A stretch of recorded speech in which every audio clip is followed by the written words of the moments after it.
What if the time you're spending caring for everyone else, your patients, your kids, your parents, isn't lost time at all? It's just a different kind of calling. In episode 76, I began this conversation about the sandwich generation, and today I have a special guest, Dr. Krystal Sodaitis, to continue that journey by finding community in the sandwich generation. She is a physician leader, a certified coach, and author of a book on this very topic. Together, we talk about what it's really like to be both doctor and daughter, how perfectionism shows up when you're stretched thin, and how a little vulnerability can open the door to connection. Dr. Sodaitis shares a gentle reminder we all need, a permission slip to pause, and shows us that community often begins with one honest moment of, me too. Stay with us. The conversation just might help you feel a little less alone. Find the full transcript and bonus resources for physician moms at inspiredmommds.com/84.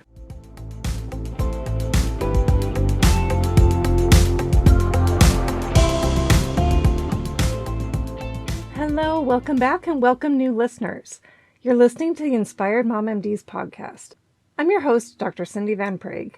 I help physician moms take back control of their time and energy so they can prioritize what matters most and thrive at work and at home.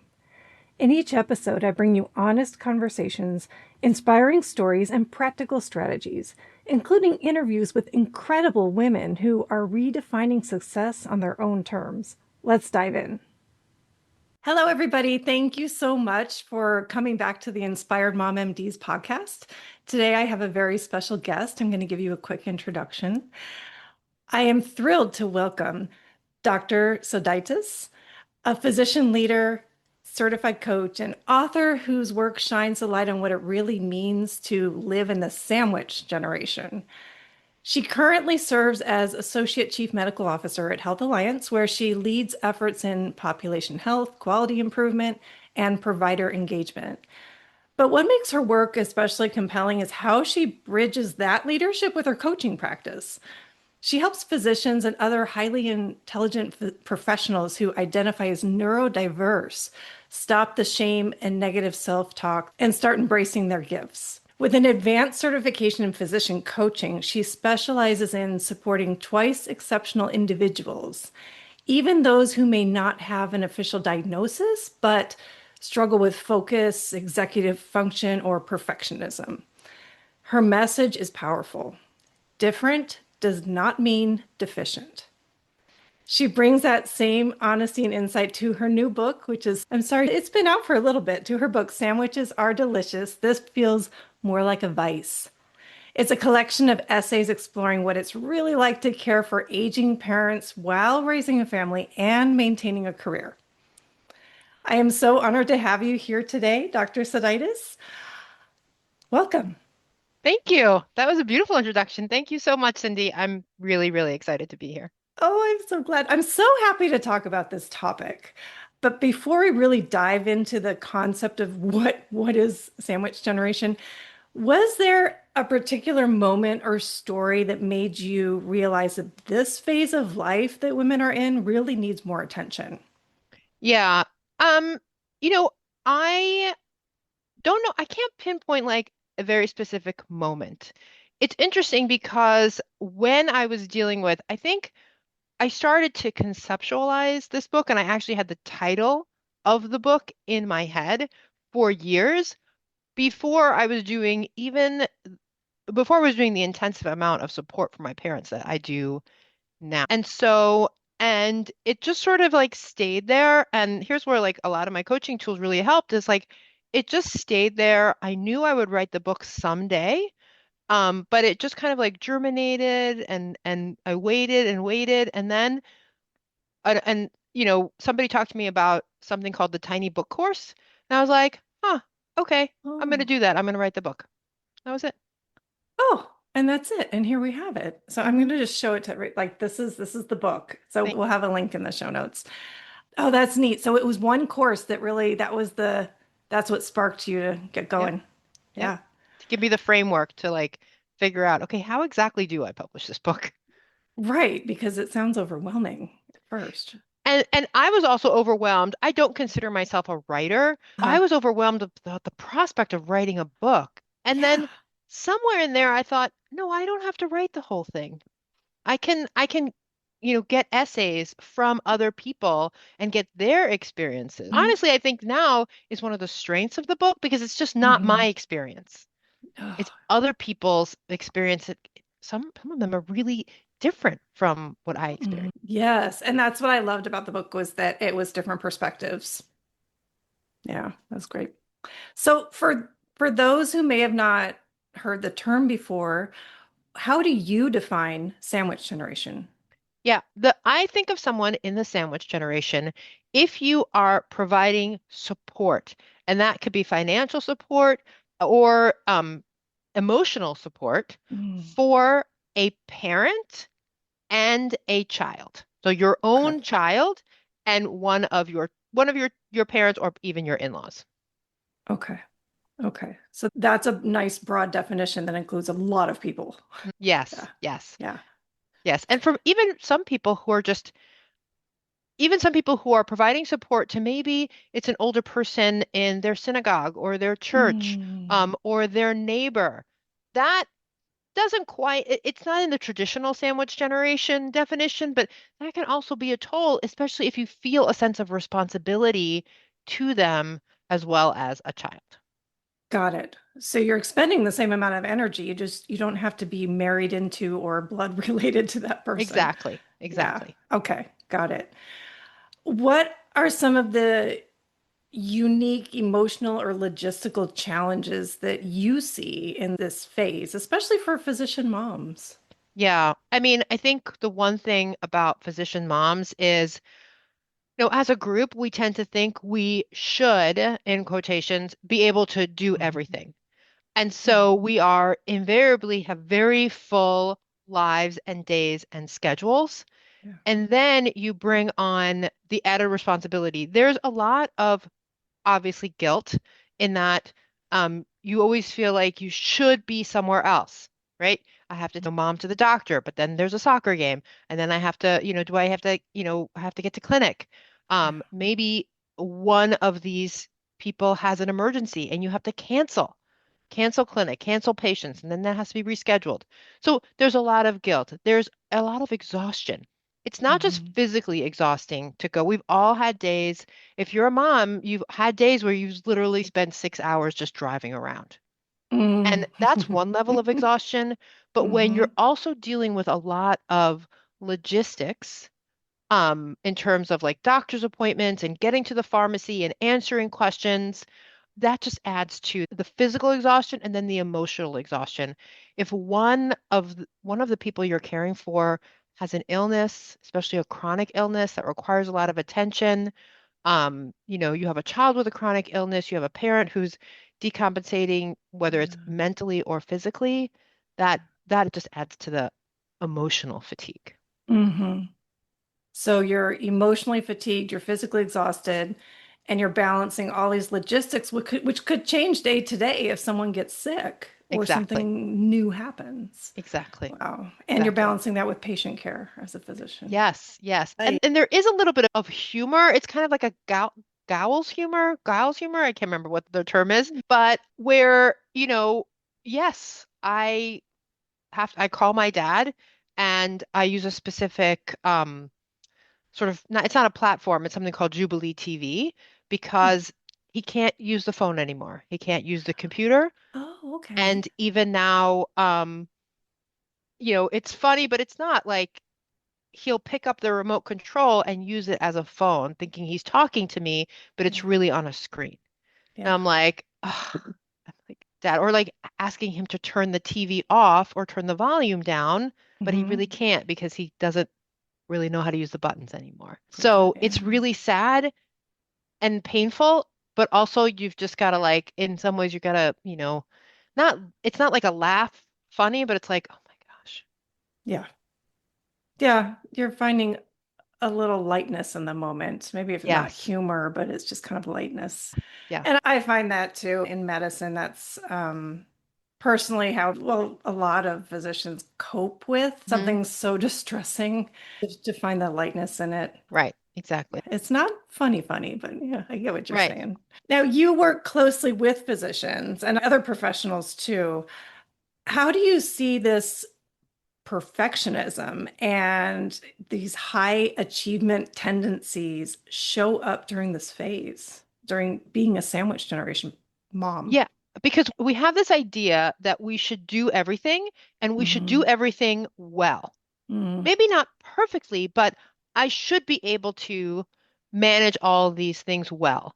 And, I'm a pediatrician, and if I think that I can understand my almost 90-year-old father's medical conditions, like there's no way. And I think that a lot of physicians think that they need to also understand everything that's happening from Mhm. a health standpoint with their parents, Yeah. and maybe even try to be sort of like the sideline doctor when like you need to distance yourself. Like there's a reason why physicians shouldn't take care of family Mm. members. So I see that coming up a lot.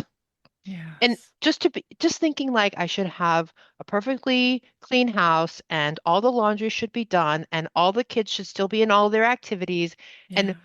And another way that, and I don't know if this exactly relates to your question, but what I have struggled with is coming to terms with who my parents are now. Hmm. Because I have an idea. Like when I was first in medical school, residency as a doctor, like my parents were fully functioning. Like I could talk to them about things.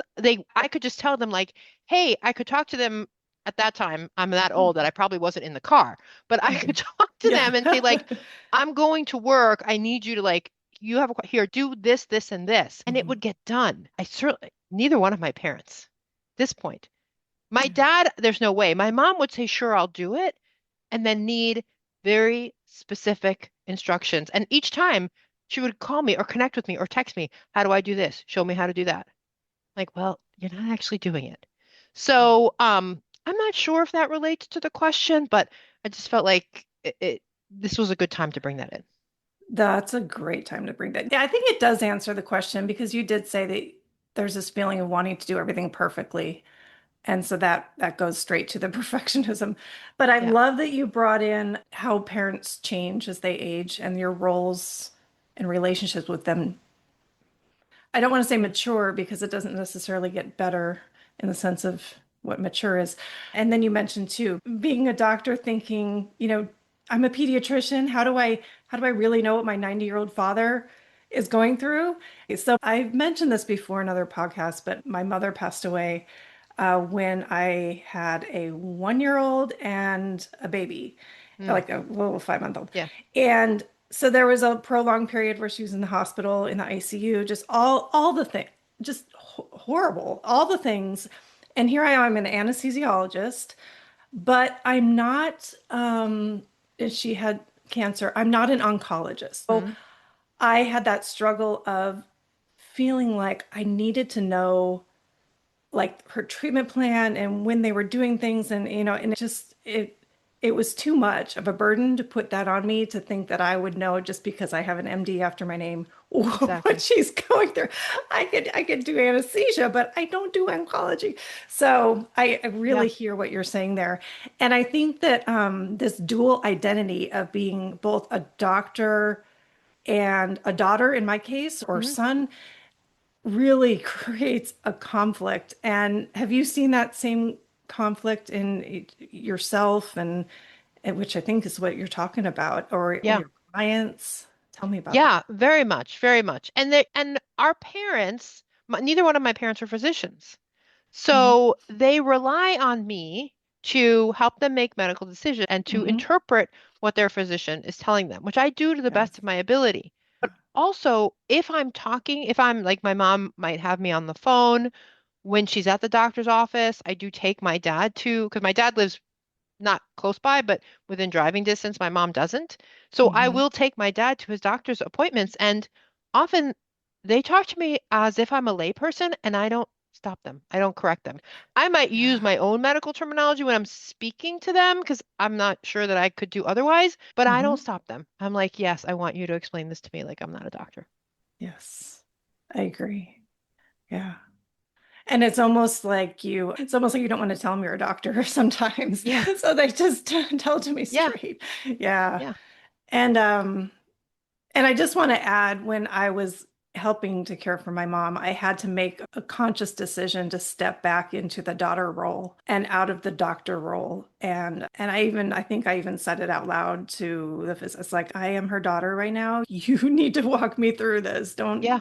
ask me, should we do this test or should we do that's not my job, you know. Yeah. Yeah. Anyway, that's probably too much information on my side. So continuing our conversation, I had a recent episode on the sandwich generation, and I talked more about the mindset shifts that you can use Hmm. to help you get through this phase.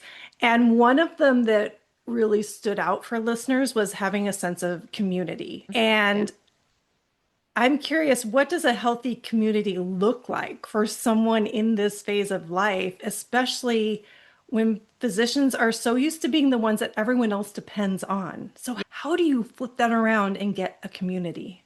Yeah. I think if you can, the first sort of like circle of the community is family. Mm, So I feel really lucky. Like my husband is incredibly supportive, and will sometimes go see and take care of my dad without me. Like he'll just go and be like, oh no, no, I'm gonna go and I'm gonna do this and this and this. My brother so we're in Illinois, my brother lives in California. He is incredibly supportive. And even though often he can't actually physically do anything, he's a really good sounding board. He's never, like, as women, sometimes I just need to call him to vent. Like, I mhm, just need to like pull my hair out. And he never judges me for that. He's never like, mm, why are you calling me? Like, this isn't a problem. He just absorbs it all. And I mm, really, really appreciate that. And I know not everyone has a great relationship with their sibling or all of their siblings. But if you can find, and you may not have that kind of spouse or any spouse, but if you mhm, can find that, that's really, I think that that's really important. But otherwise, who else is your support within your life? Maybe it's somebody you hired, maybe it's a nanny, maybe it's just if you have one or two close friends. And the support doesn't always have to be, can you take my mom to the doctor? And some people will.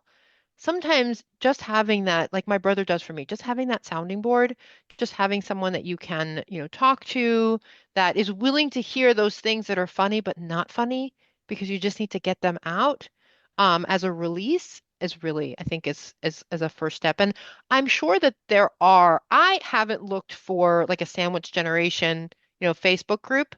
I think that that's sort of what Facebook has become, has kind of become like a place where people find their community. mm. If you can, maybe there's a Sandwich Generation Facebook group that allows people to talk about that. I know I mentioned the Jubilee TV, Yeah. and so they have a Facebook group, and I haven't really utilized it, but I'm sure that I could go in there because it's all for people who need to set up a device through the television to help them communicate with their parent and also control the TV, but I Yeah. don't do that part. Um, and so I'm sure in there's also, but you probably have to have a Jubilee to do that. True.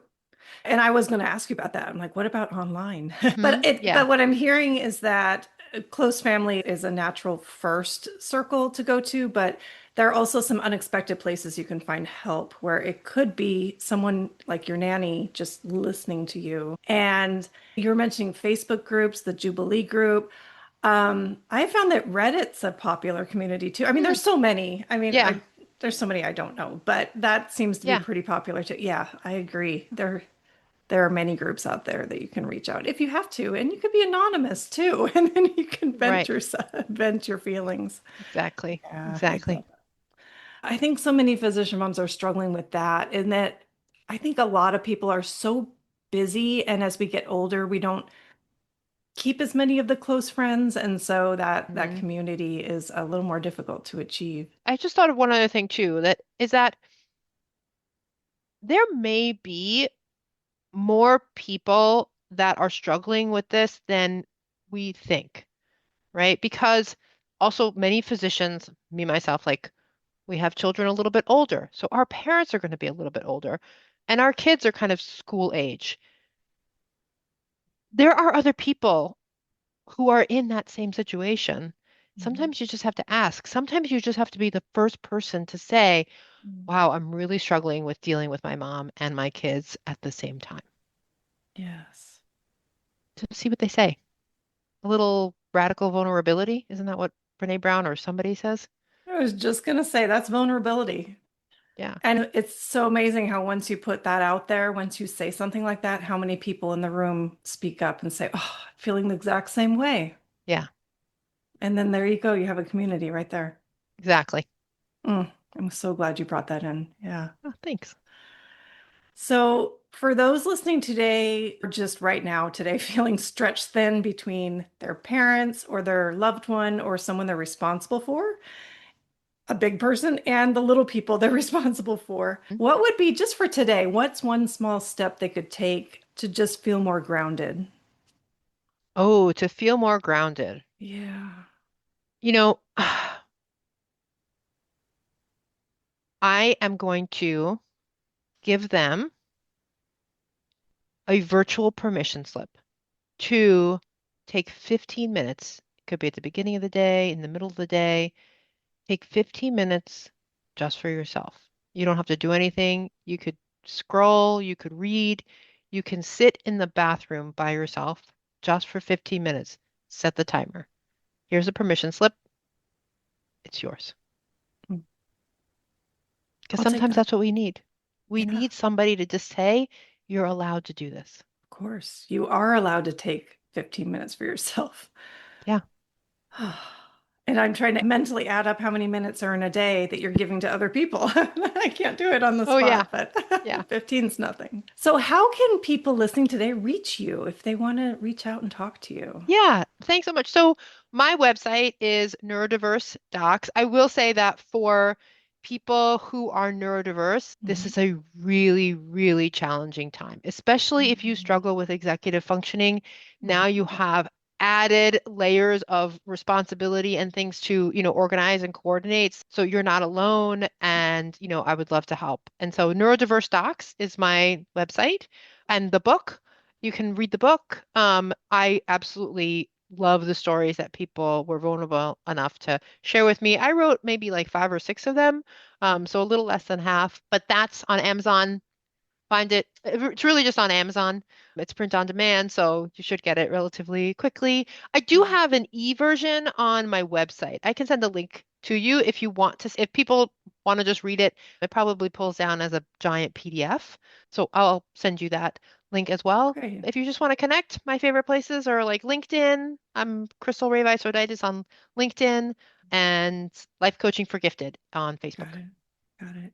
And I'm sorry we didn't touch more on your coaching for neurodiverse individuals because we could do a couple hours on that or more or days. Yeah, I know.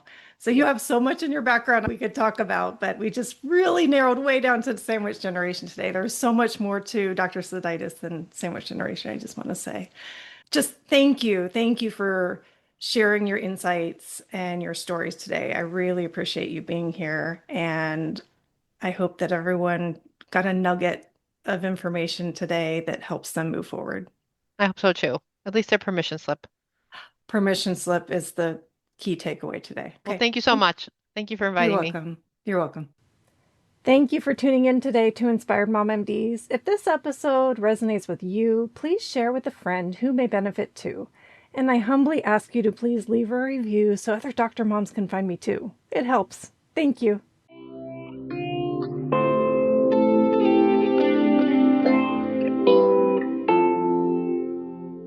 And just a quick reminder, this podcast is for informational and educational purposes only and isn't a substitute for medical advice or care. I'm a board-certified physician, but this content isn't connected to my clinical practice and no doctor-patient relationship is formed here. Please always talk to your own health professional about any mental or physical health concerns. Please see inspiredmommds.com for full disclaimer.